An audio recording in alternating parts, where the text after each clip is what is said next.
Oleme siin Kuutsemäel, Eesti meistrivõistlused discgolfis 2017 on alanud ja naiste Pro Open Divisioni esikoht hetkel jagatud esikoht Kristin Tatber. Kuidas on emotsioonid pärast esimest ringi?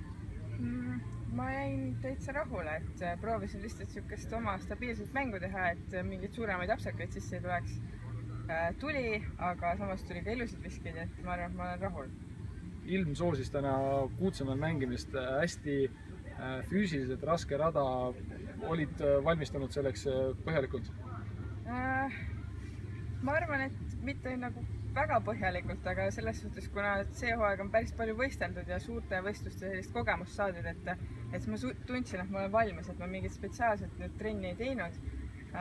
Rada on kindlasti raske, ta on isegi nagu füüsiliselt koormav, pluss siis see, et discgolfis alati mängib rolli see mentaalne pool, et ma üritasin kuidagi lihtsalt neid mõlemat niimoodi hästi hoida. Nüüd on jäänud veel siis 3 ringi, et midagi veel otsustatud ega kadunud ega võidetud ei ole. Järgmine ring homme Valgjärvel, milliste emotsioonidega läheb peale? Üritan täpselt samamoodi, et ma mingisuguseid otseseid eesmärke kunagi praktiliselt ei sea endale, et ma alati võtan lihtsalt üks rada, üks vise korraga, et keskendun sellele, mis on oluline.